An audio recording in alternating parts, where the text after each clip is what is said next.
Bagaimana kira-kira Ibu?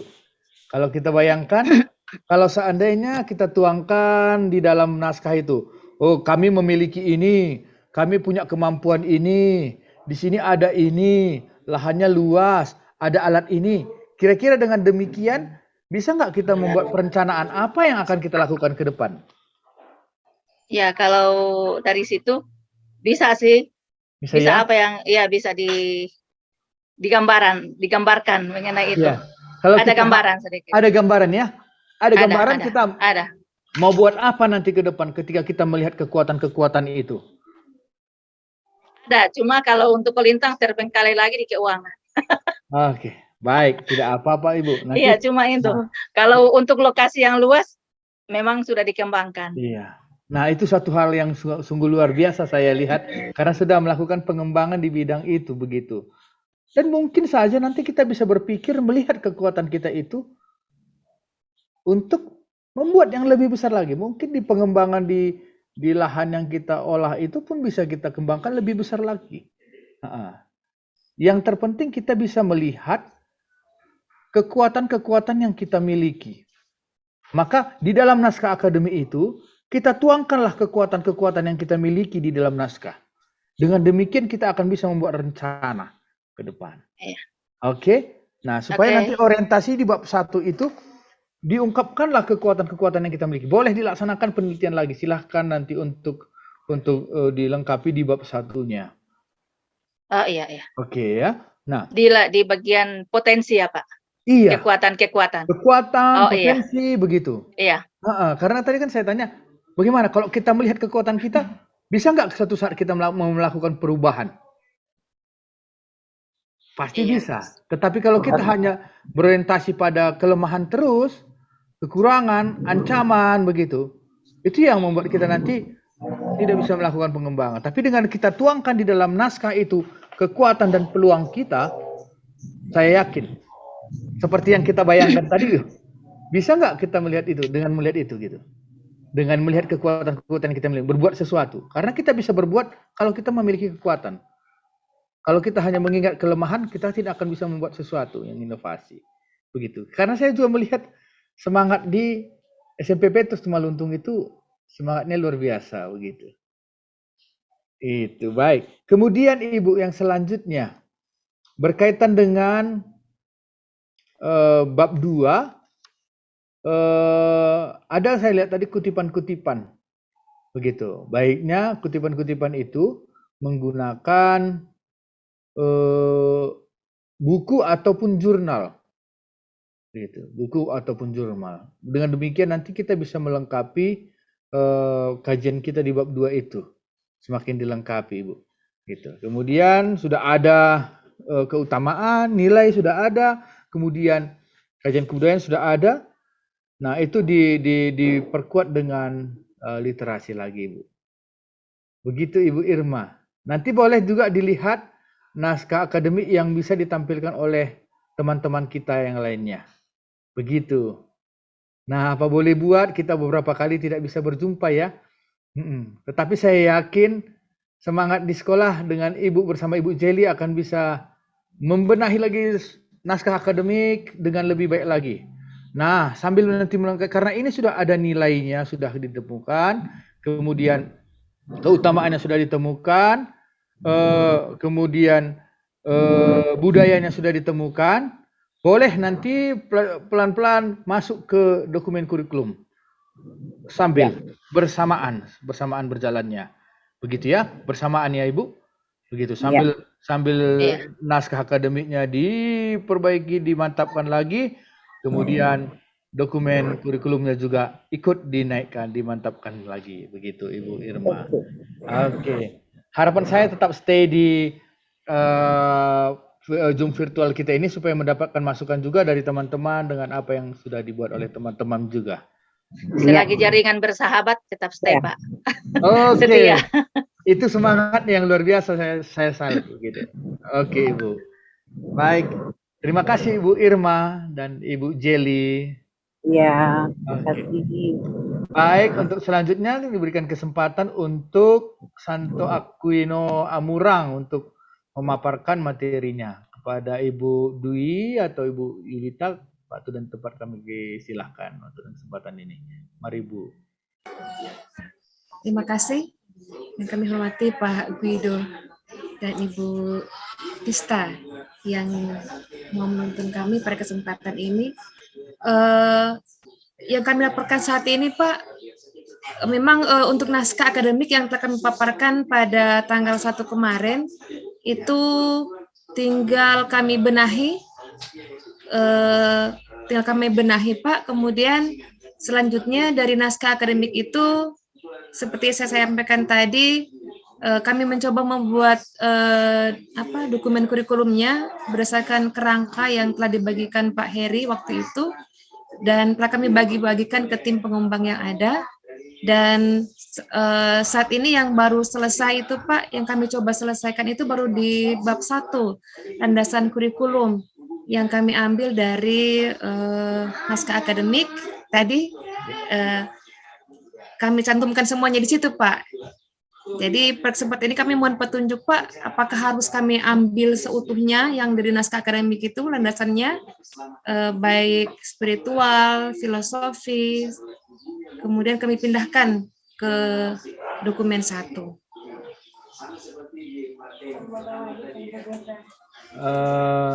Sejauh mana yang bisa ditampilkan? Nggak apa-apa ditampilkan Ibu. Oh, baik. Iya, nanti kita diskusi bersama. Baik.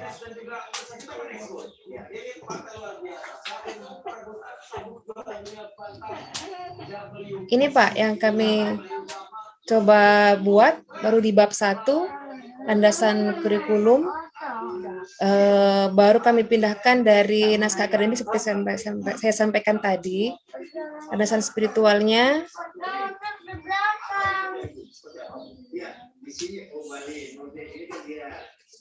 kemudian landasan spiritualnya, nilai-nilai inti sekolah. Oh sebentar Pak, mungkin saya terlalu cepat.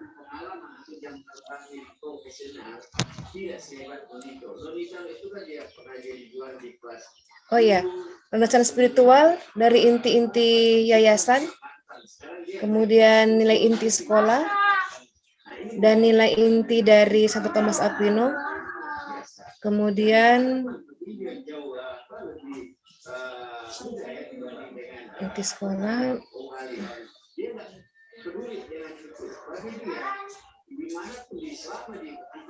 filosofi dari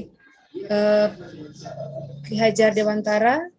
Kemudian di sini kami masukkan juga filosofi pendidikan dari De La Salle, karena di Renstra YPK itu Pak dicantumkan filosofi pendidikan De La Salle. Jadi kami akan coba ambil lagi ini, kami akan coba masukkan juga di naskah akademik, akan kami perbaiki. Kemudian filosofi pendidikan menurut Santo Thomas Aquino, kearifan lokal, Cito Timotumoto, kemudian landasan sosiologis antropologis, Mapalus, kami jabarkan kembali di sini. Landasan iptek dalam rangka menyongsong generasi emas dan menghadapi era revolusi industri dan society 5.0. Baru sampai di situ Pak. Ini beberapa landasan psikologis, beberapa teori yang coba kami cantumkan. Ya, baru sampai di sini Bapak yang kami lakukan, karena yang lain juga sedang bekerja Pak, tim pengembang kami, karena saat ini kami juga sudah sementara ujian semester, jadi kami sementara membagi waktu Pak. Mungkin hari Senin nanti kami sudah akan mengumpulkan lebih banyak lagi dari hasil kerja dari masing-masing tim pengembang kami Pak. Demikian Pak. Baik. Dan pada kesempatan ini Pak, kami mohon petunjuk terkait naskah akademik yang telah kami paparkan pada pertemuan tanggal 1 kemarin. Kira-kira bagaimana untuk memperbaikinya, mohon masukannya Pak. Seperti itu. Terima kasih Pak. Terima kasih Ibu. Terima kasih. Baik, terima kasih Ibu Dwi. Untuk selanjutnya diberikan kesempatan kepada Ibu dari Ibu Angela.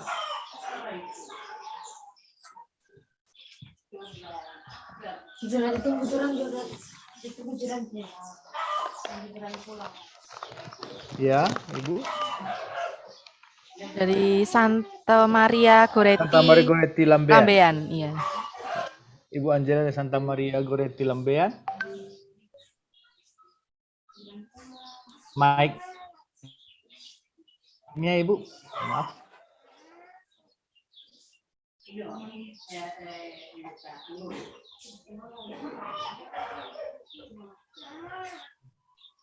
Mic-nya belum nyala, Ibu Angela. Mohon maaf. Iya. Oke. Terima kasih ya. Yang ini ya, saya akan memaparkan apa yang sudah menjadi hasil diskusi dari sekolah kami, walaupun masih punya keterbatasan, belum selengkap apa, karena kita lagi saat semester, jadi lagi guru-guru lagi sibuk dengan pelaksanaan semester genap. Nah inilah yang sudah menjadi apa yang kami sudah kerjakan, yaitu tentang kurikulum unggul. Kami mengambil satu kurikulum yang diberi nama atau judul Kurikulum Unggul Tumautou SMP Katolik Santa Maria Goretti Lembean, berbasis nilai-nilai spiritualitas, iman Katolik, budaya Minahasa, dan Pancasila.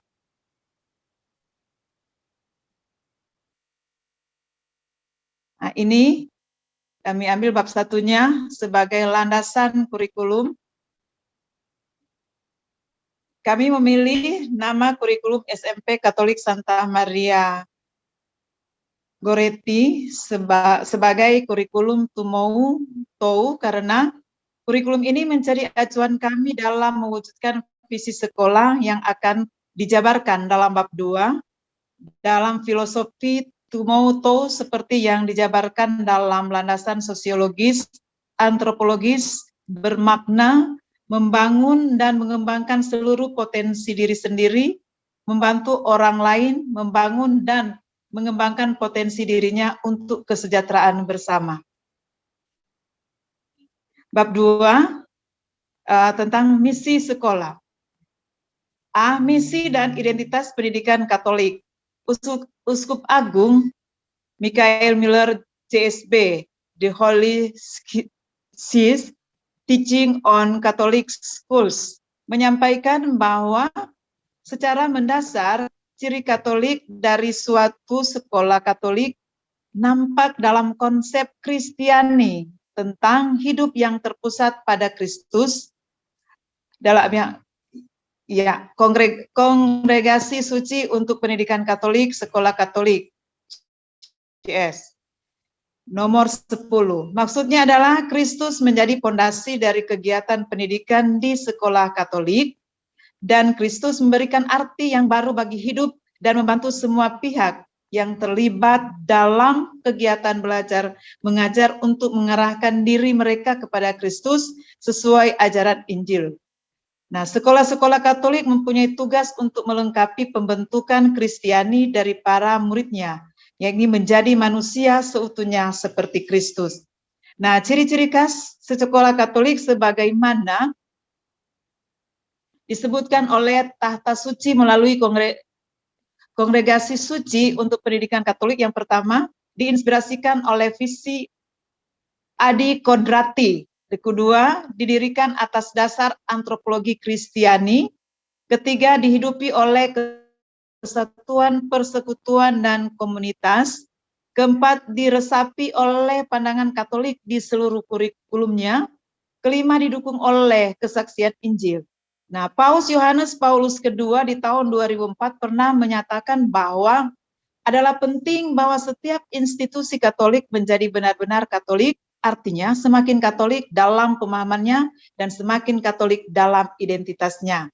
Gereja tidak menganggap pendidikan sebagai suatu proses yang berdiri sendiri, terpisah dari perjalanan iman seseorang agar mencapai tujuan akhir hidup manusia, yaitu surga.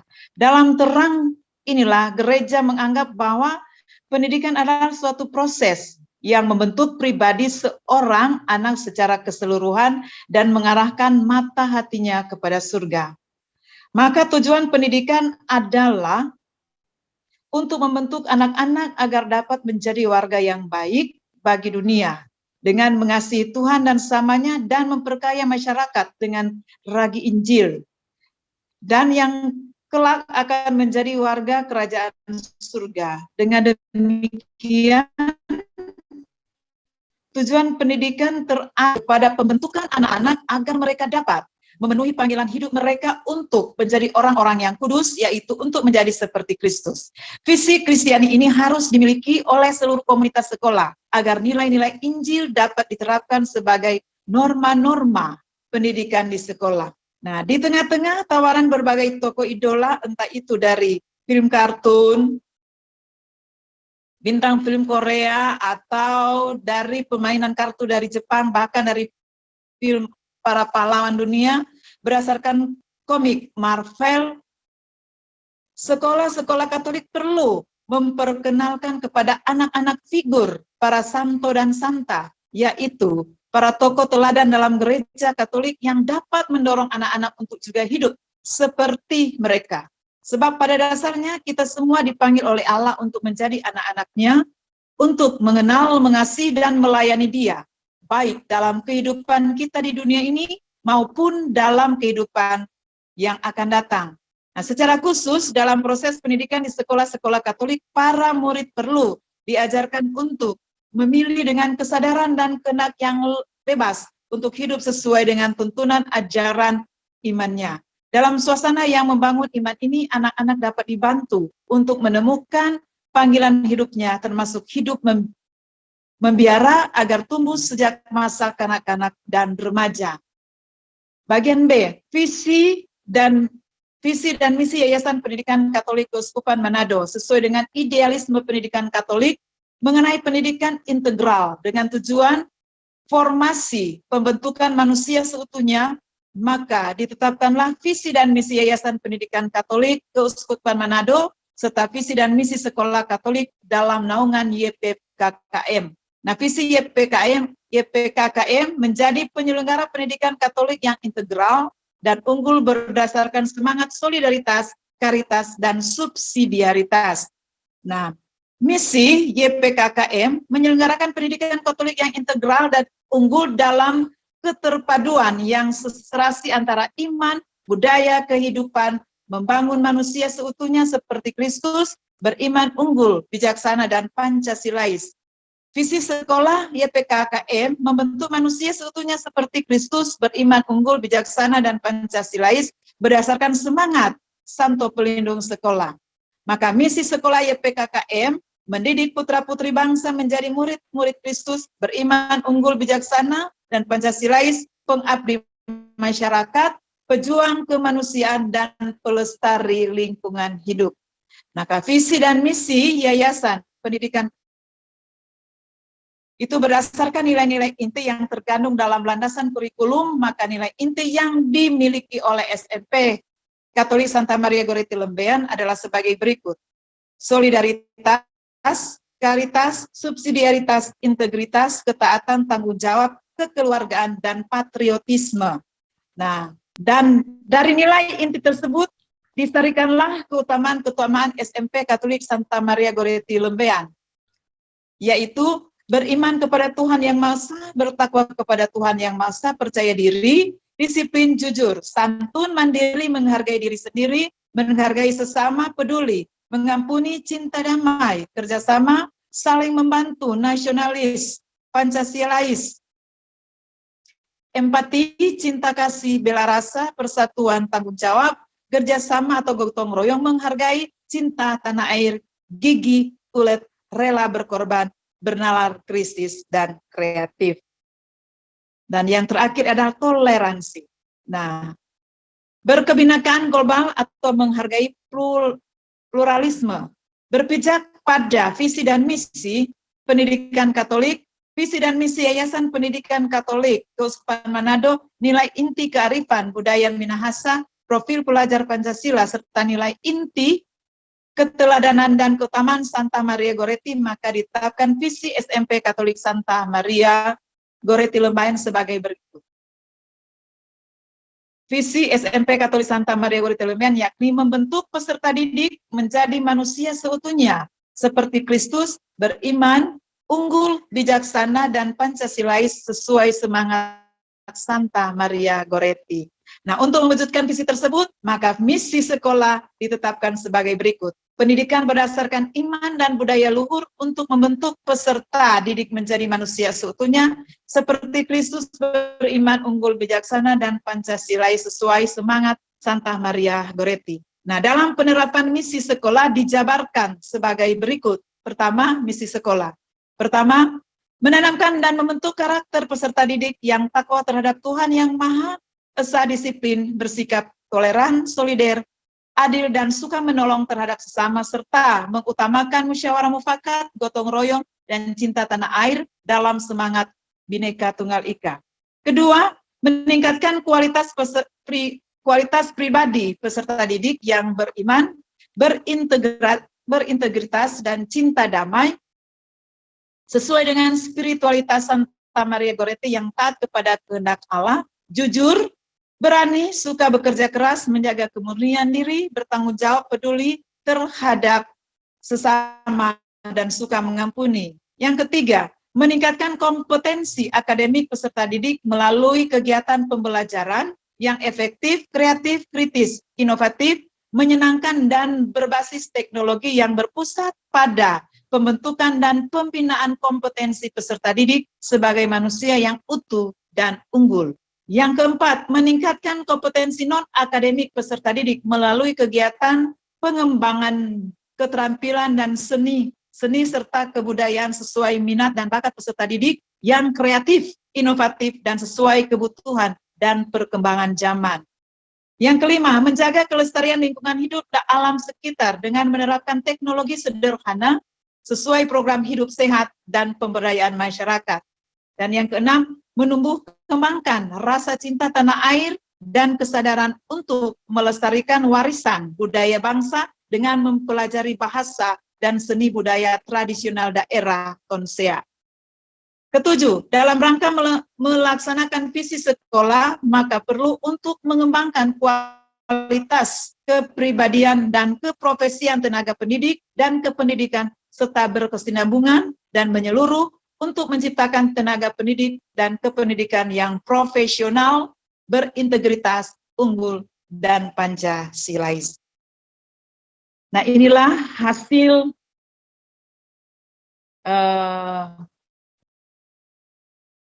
kerja dari sekolah kami, dan mohon maaf baru sampai di situ Pak, nanti mungkin nanti akan lagi diselesaikan di dalam pertemuan-pertemuan berikut. Lebih kurangnya mohon maaf. Terima kasih Ibu Angela dan Ibu Ratih ya. Terima kasih. Terima kasih sudah memaparkannya. Iya. Saya senang sudah memulai masuk ke dokumen kurikulum. Nanti akan lebih diperjelas lagi. Nanti akan saya bantu bagaimana antara naskah dengan dokumen kurikulum, naskah akademik dengan naskah kurikulum ini nanti bagaimana dia benang merahnya. Itu nanti akan saya bantu dengan pemaparan yang pernah dipaparkan oleh narasumber kita Pak Heri. Namun sebelumnya saya berikan kesempatan dulu kepada Ibu Yuke untuk memaparkan dari SMP Katolik Regina Pacis Air Madidi. Kepada Ibu Yuke, waktu dan kesempatan ini kami persilahkan. Iya Pak. Aduh. Mana nih? Tunggu, lagi cari filenya. Son, panggil akan Pak Ferry dulu, rabu-rabu. Soni. Panggil akan Pak Ferry. Ya, terima kasih. Panggil Pak Ferry rabu-rabu. Mohon maaf Saya bisa bacakan di sini, Pak. Apa? Masih mute Pak Guido. Oh, sudah dibuka. Oh iya, sudah. Sudah. Boleh Ibu. Boleh saya baca aja. Soalnya filenya nggak kebuka. Oh iya, boleh. Ya, Oke. naskah akademik dari SMP Katolik Regina Pacis Air Madidi. Pertama ada daftar isinya, tim penyusun, ada kata pengantar. Mau dibaca lagi Pak kata pengantarnya? Boleh? Atau Kalau kata pengantar tidak usah Ibu, Ya, karena kita di- mau lihat isinya yang terpenting. Iya. Ya, begitu. Oke. Kita masuk pendahuluan aja. Masuk pada bab 1, pendahuluan. Pada alinea keempat dalam pembukaan Undang-Undang Dasar 1945 tertuang salah satu tujuan utama, yaitu tujuan nasional, yaitu mencerdaskan kehidupan bangsa yang mengembangkan cita-cita bangsa untuk mendidik dan menyamaratakan pendidikan ke seluruh penjuru Indonesia agar tercapai kehidupan bangsa yang cerdas.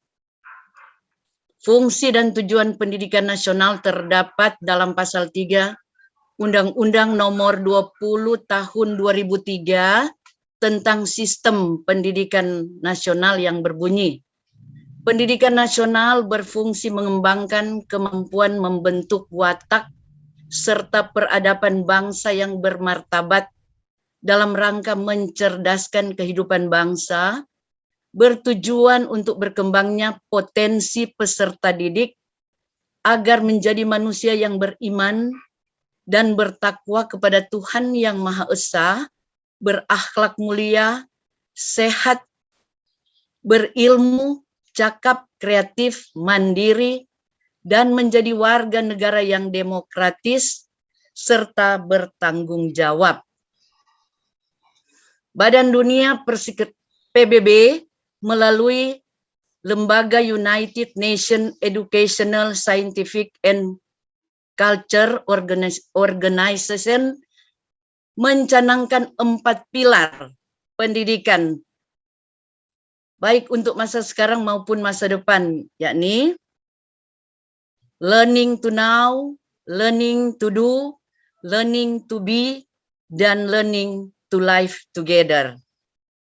Keempat pilar pendidikan tersebut menggabungkan tujuan IQ, EQ, dan SQ.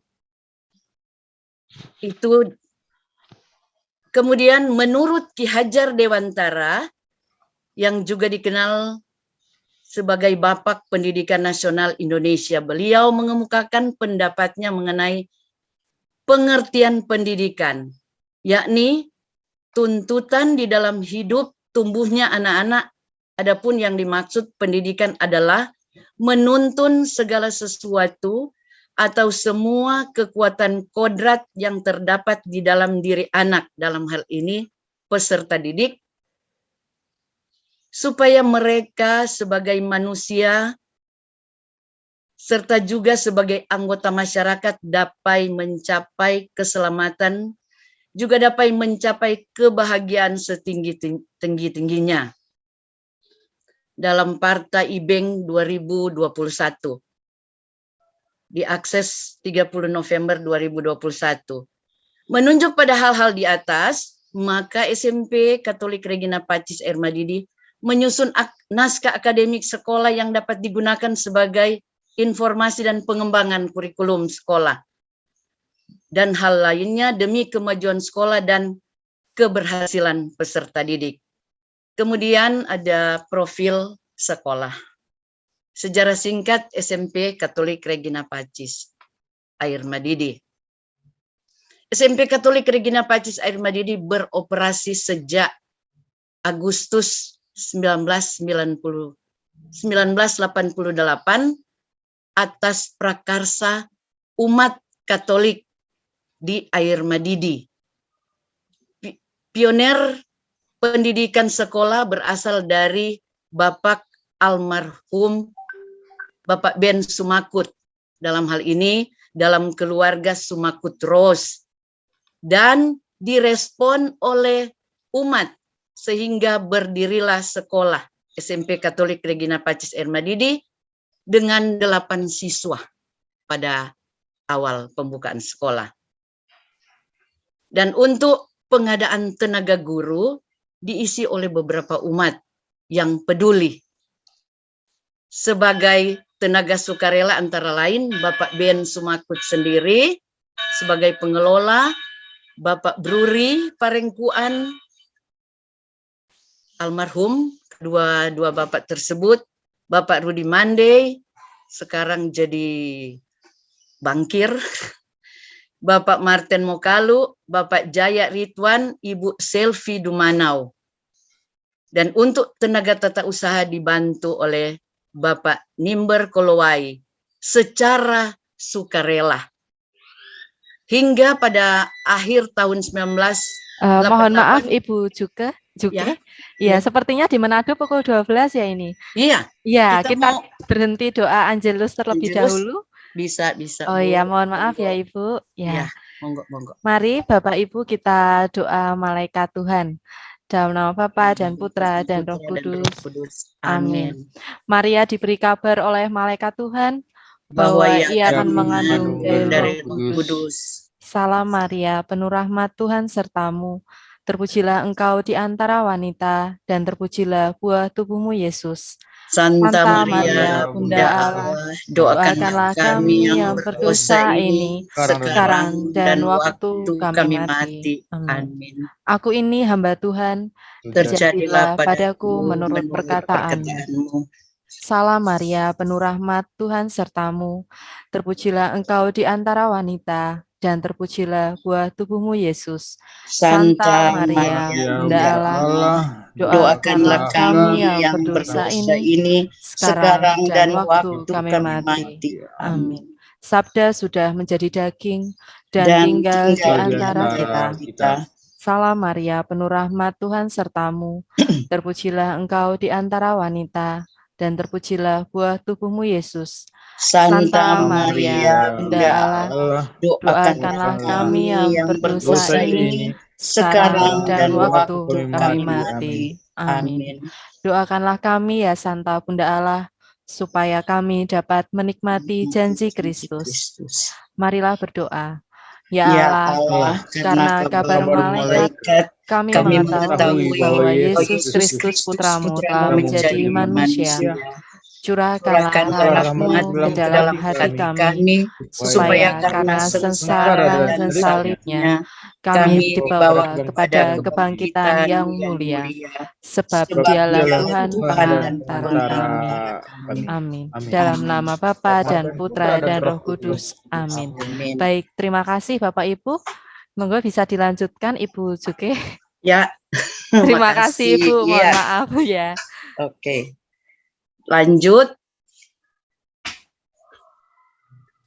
Kemudian pada tahun kedua sejak berdirinya SMP Katolik Regina Pacis Ermadidi sudah ditempatkan beberapa, dalam hal ini 2 orang ASN atau PNS, yaitu Ibu Yeni Merituege dan Ibu Guru Olga Tambayong.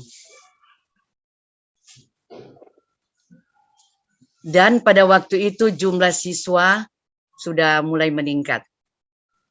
Adapun kepala sekolah yang pernah bekerja, pertama Bapak Bruri Parengkuan almarhum, Bapak Wowiling, Ibu Loho, Ibu Rumimper, Ibu Tekla Emor, dan yang terakhir saya sendiri, Yuke Maria Lengkung.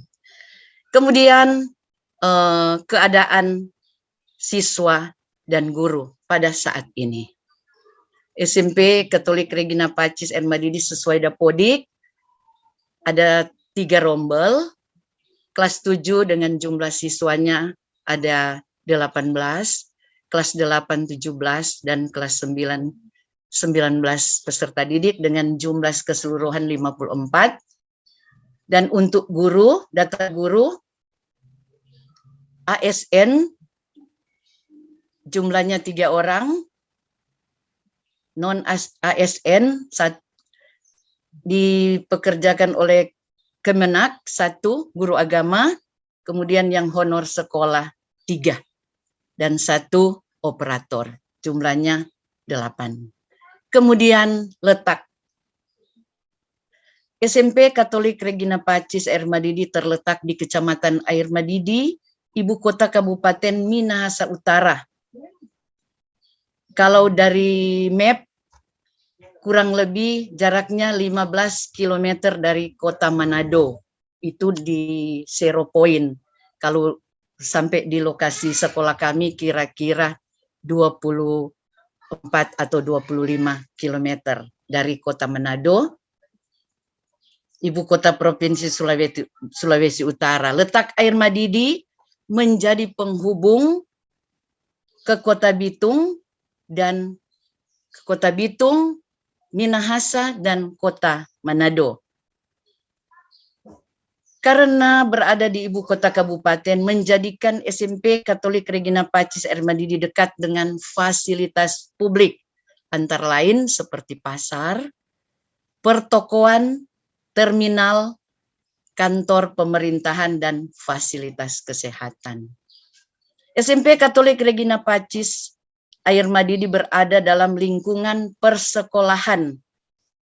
Satu kompleks dengan gereja paroki, ada TK dan SD-nya. Kemudian kita datang pada bagian analisis SWOT. Analisis SWOT menurut Sondang P. Siagian merupakan salah satu instrumen analisis yang ampuh apabila digunakan dengan tepat dan telah diketahui pula secara luas. Nah, analisis SWOT merupakan akronim untuk kata-kata strength, kekuatan, weakness, kelemahan, opportunities, peluang, dan threats atau ancaman. Tujuan dan manfaat analisis SWOT adalah untuk memadukan 4 faktor, yaitu komposisi secara tepat tentang bagaimana mempersiapkan kekuatan, mengatasi kelemahan, menemukan peluang, dan strategi menghadapi berbagai ancaman. Ketika teknik ini dapat dijalankan secara tepat dengan menggabungkan keempat elemen tersebut, maka kesempurnaan dalam meraih visi dan misi program yang direncanakan akan berjalan baik. Dengan memperhatikan keadaan internal dan eksternal. Mohon maaf. Ya. Iya, Ibu Yuke, yang dibacakan ini sepertinya naskah akademik ya? Akademik, iya Pak. Iya. Yang benar. Kemarin yang sudah dipaparkan sama Pak Robi. Sudah ya. Kalau sudah, naskah, itu sudah dipaparkan. Naskah kurikulum sementara disusun. Kita lagi cari-cari buku-buku sumbernya, Pak. Oh, iya. Karena saya buka kembali filenya karena tadi tidak ditampilkan, saya menuntun karena tadi ada diawali tujuan, saya kira sudah masuk ke naskah kurikulum. Ternyata masih naskah akademik. Iya. Karena saya cek filenya barusan, ternyata isinya masih sama seperti yang diberikan sama Pak Robi kemarin. Oke, Ibu. Ya, oke, baik. Ya, terima kasih. Mohon maaf saya potong ya, Bu, karena kemarin sudah dipaparkan juga sama Pak Robi. Berarti naskah kurikulumnya sedang dalam proses ya? Proses, iya. Sementara proses penyelesaian. Baik. Iya. Baik, Ibu. Terima kasih, Ibu Yuke. Mohon maaf saya potong karena sudah kita manfaatkan waktu dengan lebih baik lagi. Baik, untuk Ibu Yuke dan juga Ibu Angela serta Ibu Dwi tadi yang sudah memaparkan. Yang saya lihat tadi sudah kita memulai untuk membuat naskah kurikulum. Iya, iya. Ya, udah baik, tetapi ada hal juga mungkin supaya lebih terarah saya rasa. Saya mau tunjukkan dulu, mungkin kita bergeraknya dari sini. Oke. Bisa kita lihat ya? Oh, Oke. Nah, Pak Horas, Pak. Saya masuk. Oh. soal. Oh, ya Frater, selamat datang Frater. Ya, selamat Ya, siang. selamat siang Frater. Oke. Baik, kira-kira kita mulai dari sini saja. Mungkin ini karena sudah memulai, kita pasti punya pengalaman. Iya. Nah, kira-kira kepada kita, Ibu Yuke, Ibu Dwi yang sudah mulai mengerjakan, dan Ibu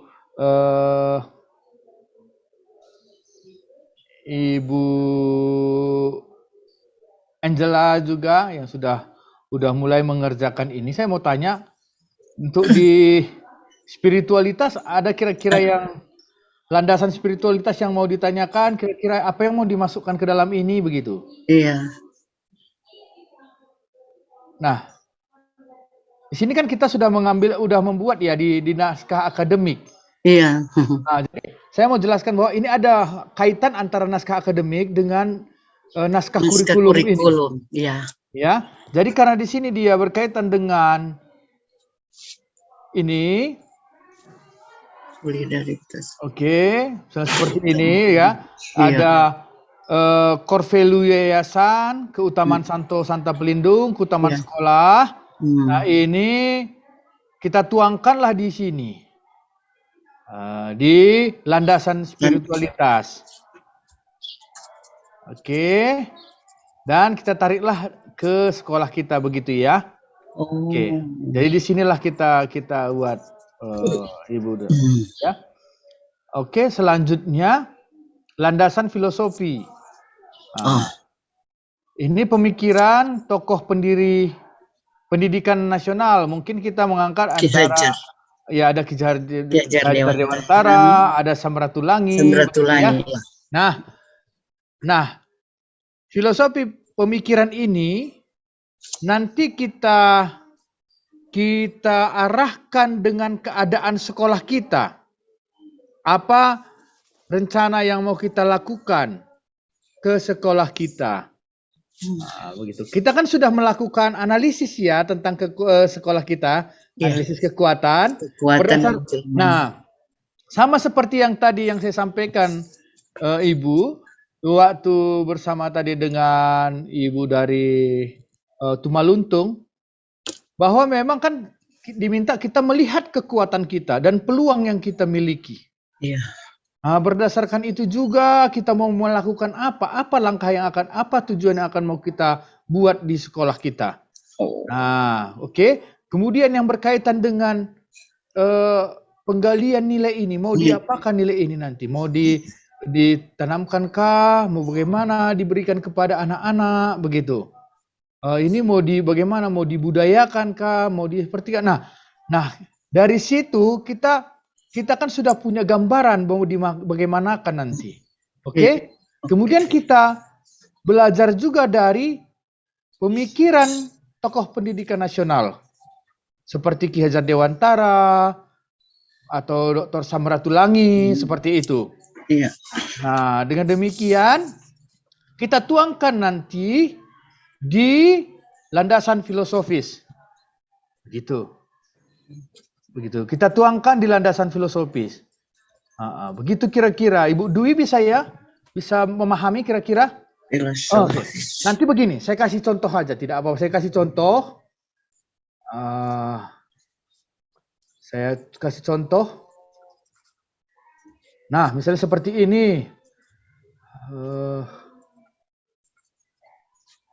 Saya kasih ini salah satu contoh landasan, misalnya begini. Nah, seperti ini ya. Saya buat seperti ini. Pendidikan sebagai pahlawan akan menjadi teladan cinta tanah air dan nusa dan bangsa. Menurut Siregar tentang pemikiran William Iskandar, ini tokoh dari Sumatera Utara. yang terkandung dalam si bulus-bulus, si rumbuk-rumbuk mengajarkan cinta tanah air dan semangat kebangsaan, serta kewaspadaan terhadap kehadiran orang asing yang hanya merenggut kekayaan tanah air untuk kepentingan sendiri. Perhatian dan keprihatinannya beliau sungguh terarah pada semangat nasionalisme yang tinggi. Pendidikan diharapkan dapat menyumbangkan kecintaan terhadap tanah air dan bangsa. Pesan-pesan dasar yang dituangkan dalam karya tersebut bertujuan untuk menjaga sebuah identitas masyarakat Tapanuli Selatan dan identitas bangsa Indonesia. Sejalan dengan pemikiran Ki Hajar Dewantara dalam Made dan kawan-kawan tahun 2019, mengharapkan para guru hendaknya menjadi pribadi yang bermutu dalam kepribadian dan kerohanian sebagai pahlawan, siap menjadi peserta didik sebagai pembela nusa dan bangsa. Guru sebaiknya memiliki nilai kepahlawan yang menjadi teladan bagi peserta didik yang akan semakin cinta dan siap membela nusa dan bangsa jika dididik oleh guru sebagai pahlawan. Seorang guru menjadi komunitas pendidik sebagai komunitas pahlawan. Dengan demikian peserta didik akan bertumbuh berkembang menjadi pribadi yang cinta tanah air dan pembela nusa dan bangsa. Nah, nanti ditambahkan penjelasannya bahwa di sekolah kita akan menerapkan begitu. Misalnya, kita akan menerapkan guru yang sungguh menghayati kecintaan terhadap nusa dan bangsa, dan gitu di SMP Katolik Santo Aquino atau Santa Regina Pacis misalnya seperti itu, akan menanamkan nilai ini melalui guru yang akan menjadi teladan seperti itu misalnya. Begitu kita tuangkan di dalam filosofinya, Ibu, maka kita kaitkan dengan kita begitu. Oke, misalnya seperti ini. Oke, ya Ibu. Maaf Pak Guido, bisa tidak Pak tadi yang disampaikan Bapak tadi mengaitkan filosofi tadi ke kurikulum ini? Tadi yang dibacakan Pak Guido, mohon maaf tidak di share screen, jadi kami diizinkan Pak. Oke, maaf. Tidak, makanya saya supaya ada contoh buat kami Pak dengan teman-teman di sekolah. Baik. Saya coba stop dulu. Oke, saya stop dulu screen supaya kita bisa manfaatkan waktu. Saya berikan contoh aja langsung begitu ya, makanya. Oke. Mungkin, nah ini misalnya bolehlah saya gantilah tema yang kita buat banyak gitu. Setiap pemikiran filsafat pendidikan lokal ya. Tadi pendidikan pahlawan, mungkin tadi kita sudah mendengarkan. Saya contohkan yang lain lagi, misalnya seperti ini. Mengangkat budaya lokal sebagai dasar menuju budaya global dalam membentuk dan membina karakter bangsa. Saya ambil ini, ada tokoh-tokoh filsafat pendidikan yang dari pemikiran. Saat ini kita memasuki era baru, yaitu era revolusi 4.0, di mana kita memasuki masa perkembangan teknologi yang sungguh pesat menurut Saxono dalam Hasparlan. Globalisasi yang dipengaruhi oleh kepentingan pasar yang menyebabkan pendidikan tidak sepenuhnya dipandang sebagai upaya mencerdaskan bangsa dan proses memerdekakan manusia, tetapi mulai tergeser menuju pendidikan sebagai komoditas. Menurut Ki Hajar Dewantara, nah ini pemikirannya, sistem pendidikan nasional berorientasi pada nilai-nilai kultur, hidup kebangsaan masyarakat yang disebut sistem paguron. Pendidikan juga diantarakan sebagai usaha kebudayaan yang bermaksud memberikan bimbingan dalam hidup tumbuhnya jiwa raga anak didik dalam garis kodrat pribadinya, serta pengaruh lingkungan mendapatkan kemajuan hidup lahir batin. Nah ini saya dikutip dari ini. Bertumbuh dan berkembangnya kehidupan lahir dan batin peserta didik tergantung pada kodrat pribadinya serta pengaruh lingkungan. Sebagai peserta didik yang berasal dari budaya Karo, jadi karena kita di sekolah budaya Karo ya, kita kan budaya Karo. Nilai-nilai kultural budaya Karo dan kehidupan bangsa sebagai masyarakat Indonesia yang berlandaskan Pancasila merupakan dasar pendidikan yang diharapkan. Nah itu yang pendidikan yang diharapkan di sekolah kita. Kita ungkapkan secara seperti itu Bapak Ibu.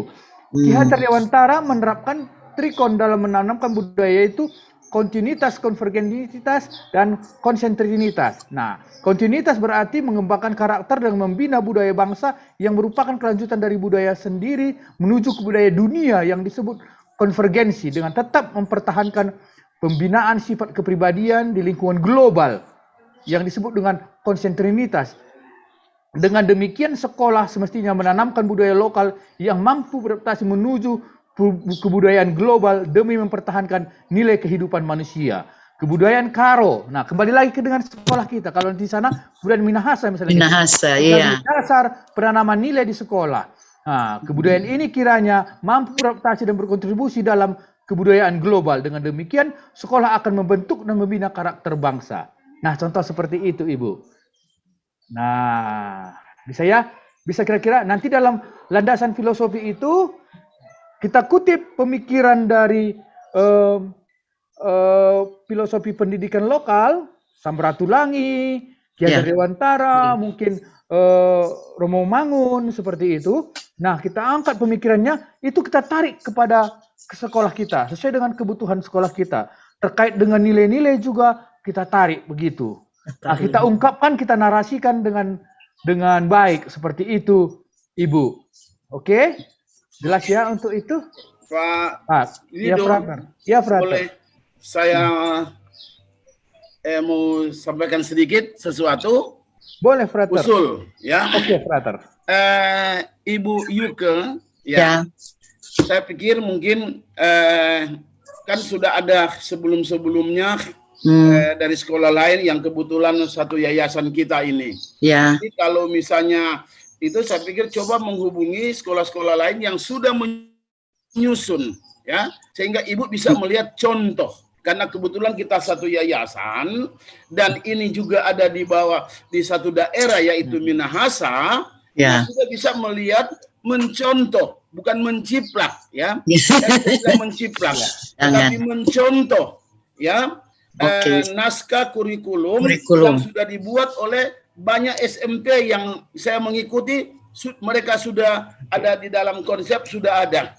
Sehingga tinggal sekolah menyesuaikan dengan keadaan situasi sekolah setempat. Contoh, ya, kita ini satu yayasan, kebetulan kita satu yayasan YPKKM, kita dengan satu visi yayasan, dengan berprinsip pada 3 nilai unggul yayasan, yaitu solidaritas, karitas, dan subsidiaritas, yang kemudian itu diimplementasikan lewat naskah kurikulum, mungkin lewat nanti lewat landasan spiritual terutama, tetapi juga lewat landasan filosofi. Menyangkut Pancasila, karena dengan tujuan juga menjadi manusia Pancasila. Saya pikir coba berdiskusi atau bahkan minta contoh, sehingga kalau mau dikatakan menciplak mungkin terlalu tapi contoh, tinggal kemudian nanti dari sekolah menyesuaikan dengan nilai keunggulan dari sekolah masing-masing berdasarkan keutamaan. Santa Pelindung atau Regina Pacis ini, Ratu Surga ini, bagaimana semangat Ratu Surga Maria ini boleh kita tuangkan nilai-nilai spiritual, nilai-nilai Kristiani. Ini kita masukkan di dalam naskah kurikulum. Saya mau katakan bahwa sebenarnya kita semua sama. Satu mengerucut ke asas, yaitu cita-cita semangat Injil. Semua mengerucut secara nasional, kita mengerucut untuk menjadi tujuan kita sekolah Pancasila, murid berpancasila, merdeka belajar berdasarkan Pancasila. Semua ada di situ. Tinggal di dalam implementasi, boleh katakan lewat kurikulum itu. Tadi Pak Sigiro sudah menyampaikan, mungkin landasan filosofi kita lihat secara nasional, Ki Hajar Dewantara, atau yang tokoh pendidikan yang lain. Di Minahasa kita ambil beberapa tokoh Minahasa, misalnya tokoh paling terkenal Samratulangi dengan Sitou Timou Tumou, dengan punya landasan pendidikan yang sangat kuat, bahwa kita manusia ini hidup untuk memanusiakan manusia lain. Itu kan dasar pendidikan. Jadi tolong supaya mungkin jangan artinya ada mengasah tim pengembang sekolah buntu dan sebagainya. Nggak usah malu-malu. Mau minta tolong, mau cari itu. Sama itu, saya pikir sama dengan pada saat kita menyusun, waktu kita mau selesaikan sarjana, kita menyusun skripsi. Kita ini juga ambil dari sana, ambil dari sini, mungkin buka skripsi orang, kita kutip dan sebagainya, tentu dengan tata cara yang baik, ya, bukan asal jiplak. Tetapi Saya terus terang jadi terkesan ada yang teman saya pada waktu saya mengambil S2 itu, saya terkesan dengan ada yang mengatakan begini, Frater, nggak usah susah, kita pakai sistem itu, sistem mutilasi, ya. Kalau dengan kata kasar, kalau mutilasi kan potong atas, potong kiri, potong kanan, dan sebagainya. Kira-kira seperti itu mungkin. Ini usul saya, ya, supaya jangan kita artinya terhenti. Aduh, bagaimana ini, ya? Supaya bisa berjalan lebih baik dan kita mendapatkan satu naskah kurikulum yang sungguh-sungguh luar biasa karena kebetulan kita ini sama-sama satu yayasan. Ya, itu mungkin dari saya, Pak Sigiro. Terima kasih. Terima kasih, Frater. Masukan yang cukup baik, saya rasa, untuk membantu teman-teman kita semua di sini. Baik, terima kasih sudah memberikan masukan. Nah, begitu kira-kira Ibu, dan begitu cara kita nanti menuangkannya. Tetapi ya, kembali kepada fokusnya itu adalah sekolah kita. Iya. Gitu. Kembali kepada fokusnya itu kepada sekolah kita. Nah, artinya seperti sekolah-sekolah di Manado sudah di bawah satu payung, yaitu Yayasan Pendidikan IPK KKM. Nah, itu sudah ada core value yang sudah diarahkan, yaitu solidaritas, subsidiaritas, dan juga karitas. Nah, itu yang diangkat, ditarik ke keunggulan itu, dilihat bagaimanakah pemikiran-pemikiran filsuf lokal ini seperti Ki Hajar Dewantara, Samratulangi, itu kita kaitkan gitu. Seperti kata Frater tadi, seperti kita menyusun skripsi ataupun skripsi, kita tuangkan itu di dalam setiap landasan itu, begitu. Nah, kira-kira seperti itulah kita narasikan. Nah, seperti itu. Kemudian kita mengangkat Minahasa sebagai budaya kita.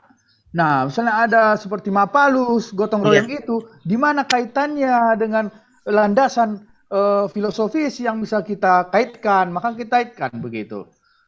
Begitu Ibu dan Ibu guru semua, Ibu kepala sekolah dan instruktur, begitu ya kira-kira.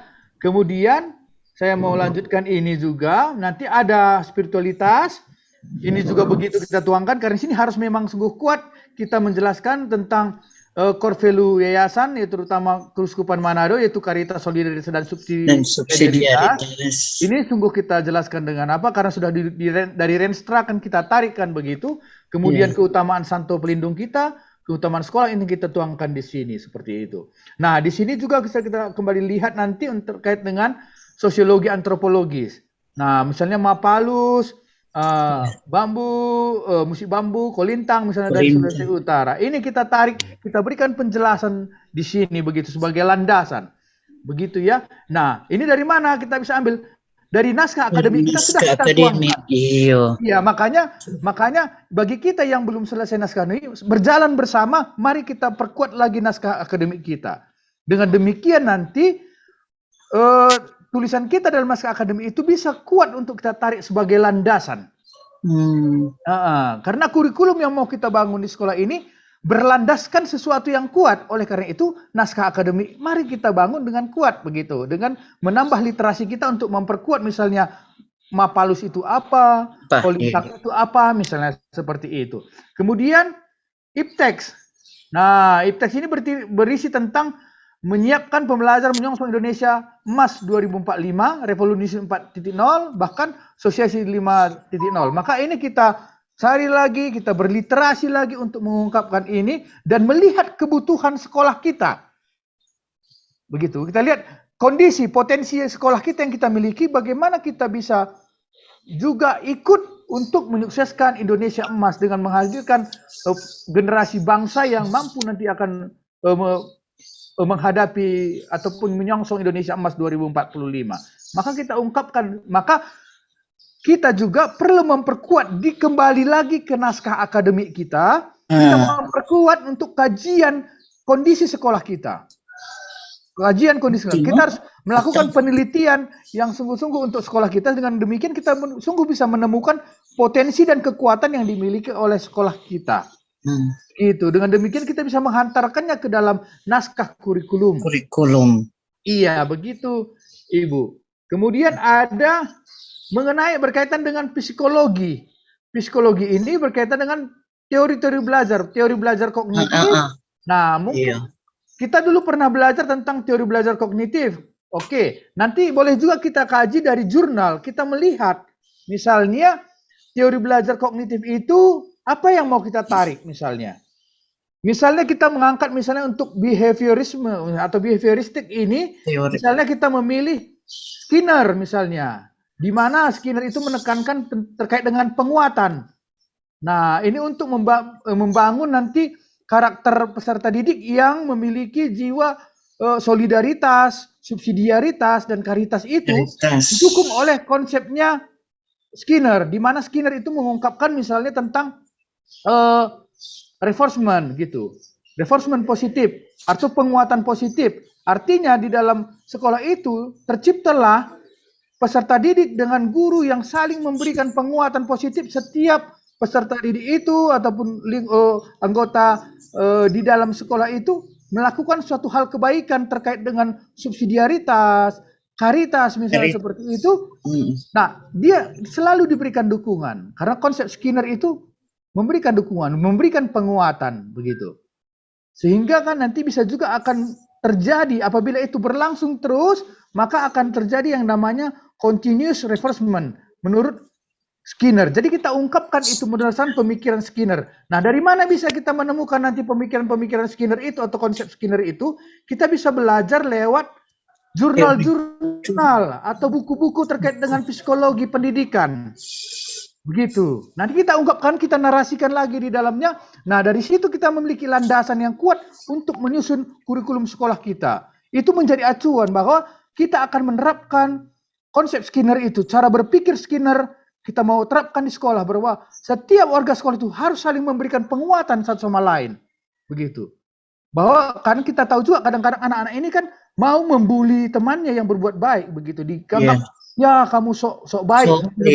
Nah, dengan adanya pemikiran Skinner ini dalam konsep belajar, teori belajar behavioristik, nah dengan adanya pemikiran ini, itu harus kita berubah nantinya di sekolah. Begitu. Ini sebagai landasan kita merubah anak-anak untuk saling memberikan penguatan satu sama lain. Begitu. Ketika ada orang mau membantu temannya seperti itu akan mendapatkan penguatan dari teman yang lain. Begitu. Dengan banyak teman. Nah, konsep seperti itu kita ungkapkan dalam landasan psikologi. Begitu kira-kira Ibu sampai di sini ya. Oke, selanjutnya nanti masuk ke rumusan misi sekolah. Iya, rumusan misi sekolah ini harus sesuai dengan rumusan misi yayasan. Iya, ini harus sejalan dengan rumusan misi yayasan. Begitu. Ini wajib, harus memang. Karena apa? Karena kita mau mewujudkan, kita adalah bagian kecil dari yayasan yang mau mewujudkan misi dari yayasan. Itu kita ungkapkan di sini. Begitu ya, dan kita jangan lupa menanamkan dalam misi itu berkaitan dengan budaya ataupun nilai-nilai atau core value kita. Core value yang sudah diturunkan dari yayasan itu kita ungkapkan juga dalam misi sekolah ini begitu. Oke. Kemudian model kurikulum ini sudah pernah kemarin ya. Ini pernah, masih ingatkah kita waktu awal mengisi analisis ada berkaitan dengan model kurikulum seperti subjek kurikulum seperti itu? Masih ingatkah? Masih ingatkah kita? Di awal dulu, nah kita mau menjelaskan konsep kurikulum di sekolah kita. Oke, konsep kurikulum di sekolah kita. Kemarin Pak Heri sudah membagikan di kolom chat buku yang membantu kita untuk menemukan model kurikulum yang sesuai dengan sekolah kita. Nah, model kurikulum yang sesuai dengan sekolah kita. Oke, nanti akan saya juga kirim kembali chat apabila kita belum mendownloadnya kemarin. Oke, nanti kita mengacu pada itu buku itu untuk menentukan, kita pelajari buku itu untuk menentukan model kurikulum yang sesuai dengan sekolah kita. Oke, kemudian tujuan pendidikan. Nah, tujuan pendidikan untuk selanjutnya tujuan pendidikan begini. Nah, dalam gereja. Mulai dari tujuan pendidikan gereja Katolik. Ini secara umum. AIMS ini artinya secara umum nanti. Oke. Nanti itu boleh nanti berdiskusi dengan mencari mungkin dari grafisi edukasinis, di situ ada diungkapkan bagaimana kita bisa merumuskan tujuan pendidikan. Saya nanti bisa bagikan lewat chat juga nanti grafisi edukasinis dokumen gereja. Kita berangkat dari situ karena itu acuan kita bagaimana pendidikan ini, begitu. Nanti kemudian lanjut ke tujuan pendidikan nasional, begitu. Tujuan pendidikan nasional. Nah, baik juga kita narasikan, kita melihat sekolah kita, apakah memang kita juga saat ini dengan kurikulum yang kita buat ini, kita itu mendukung tujuan pendidikan nasional.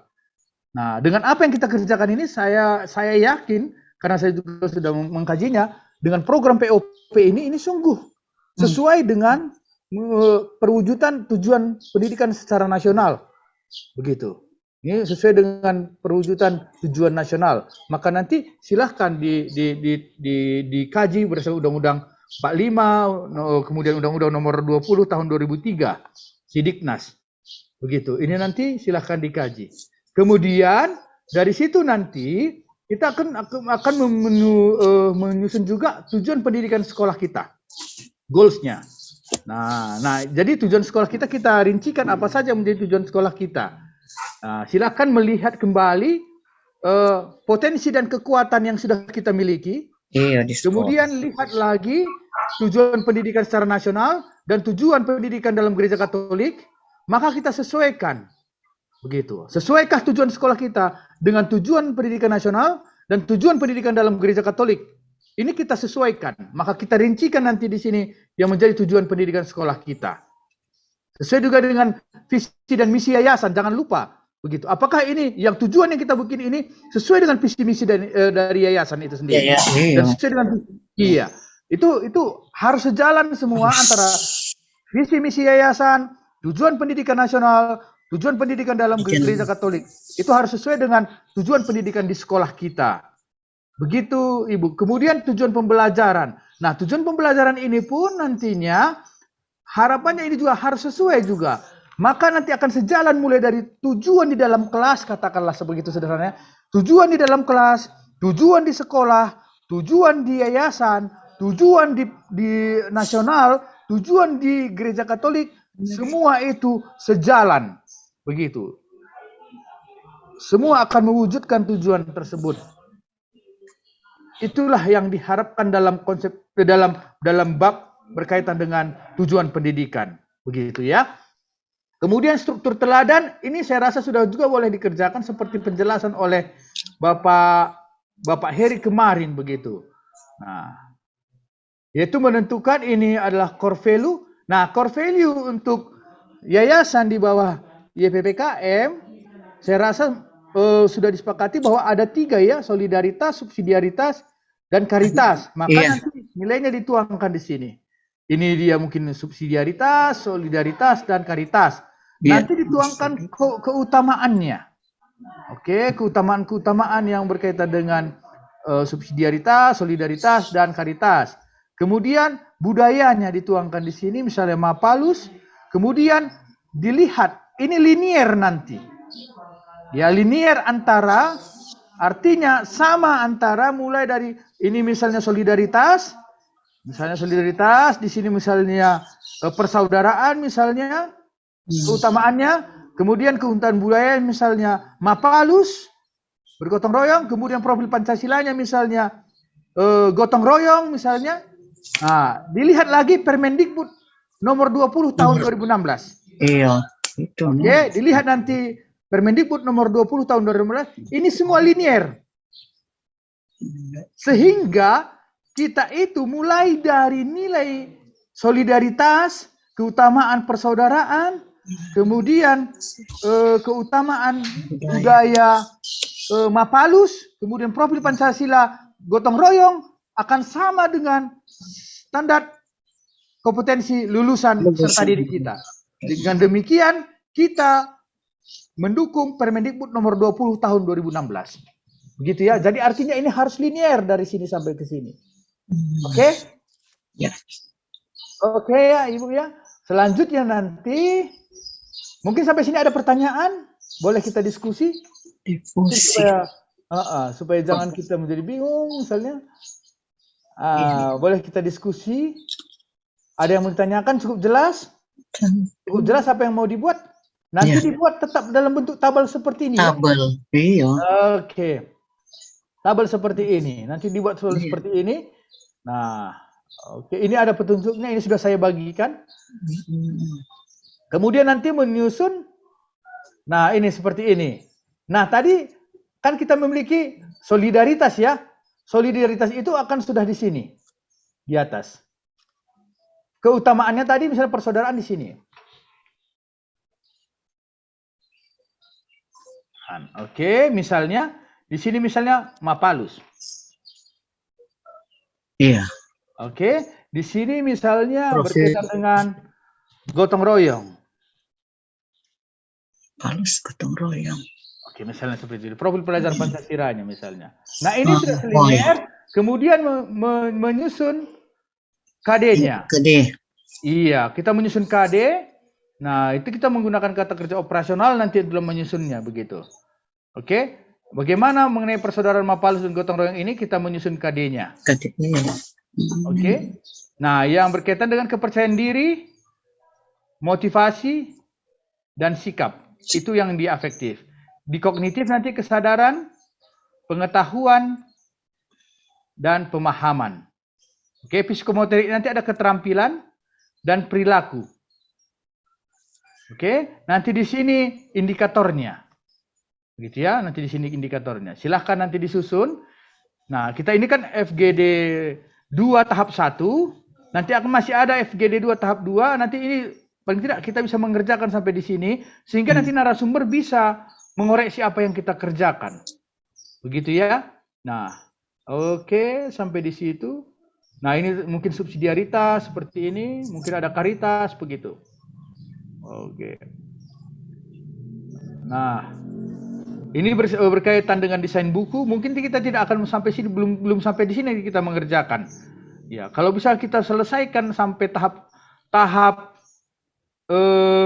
untuk FGD 2 tahap 2 nanti bertemu dengan narasumber.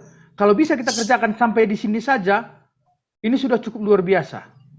Ya, cukup luar biasa. Begitu ya, sampai di penyusunan kompetensi dasar ini.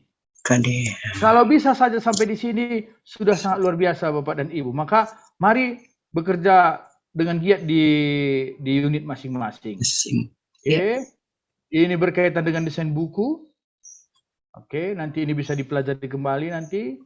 Ini prinsipnya. Kemudian ini, nah berkaitan ini Bapak dan Ibu, ini bisa nanti mulai dicari referensi yang berkaitan dengan apa itu project based learning, project based teaching, project based living.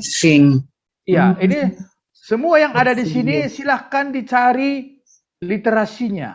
Silahkan dicari literasinya. Supaya kita akan melengkapi di sini nanti. Ini ya Bapak dan Ibu, ini mau kita lengkapi nanti. Nah, dikatakan kan, jelaskan termasuk sintaknya katanya. Jadi kita menjelaskan project based learning termasuk dengan sintaksnya. Begitu kan? Kemudian project based teaching kita jelaskan termasuk dengan sintaksnya. Kemudian project based living. Kemudian kita cari lagi kajian terkait dengan critical thinking model Thayer. Nah, kita cari lagi ini. Kemudian kita cari lagi kajian tentang computational thinking. Untuk nanti kita tuangkan di bagian ini. Ibu semuanya begitu. Nah, kemudian nanti kita rancang RPP-nya, modelnya. Jadi nanti ada contoh RPP. Ini RPP 1 lembar yang surat edaran Kemendikbud tentang isi RPP. Yaitu terkait dengan tujuan, langkah-langkah pembelajaran, dan penilaian. Kan kalau yang RPP 1 lembar kan hanya ada 3 itu. Ya, yang ditampilkan dalam RPP ya, tujuan, langkah-langkah pembelajaran dan penilaian atau assessment. Nanti kita buat contoh RPP-nya begitu. Nah, kemudian ekstrakurikuler. Ya, ekstrakurikuler. Nah, kemudian kokurikuler, kita berikan penjelasan pengertiannya. Kemudian ada non-kurikuler. Bentuk tujuannya penanaman karakter siswa berbasis budaya dan nilai superioritas. Jadi nanti sini non-kurikuler, kegiatan non-kurikuler nanti sudah dilandaskan dengan solidaritas, karitas, dan subsidiaritas. Begitu. Jadi ini kegiatan non-kurikuler, kegiatan co-kurikuler, kegiatan ekstrakurikuler juga demikian. Kemudian nanti penutup. Oke, dan daftar pustaka. Kemudian lampiran nanti ada kegiatan ekstrakurikuler itu akan dibuat dalam bentuk tabel. Nah, jadi tabelnya nanti bukan di sini ya, ekstrakurikuler, tapi di lampiran. Mengapa demikian? Kemarin dijelaskan oleh Pak Heri, mengapa demikian? Karena ekstrakurikuler ini tergantung keadaan dan kebutuhan yang bisa berubah dalam setiap tahun. Begitu. Ternyata mungkin bakat anak-anak itu mereka memilih lebih banyak misalnya ke tari. Bisa ada satu ekstrakurikuler itu tidak dilaksanakan dalam tahun ini karena mungkin anak tidak ada yang berminat ke ekstrakurikuler. Jadi disesuaikan begitu. Jadi ini biar bisa dia berubah, dia masuk ke suplemen kurikulum unggul. Itu di lampiran.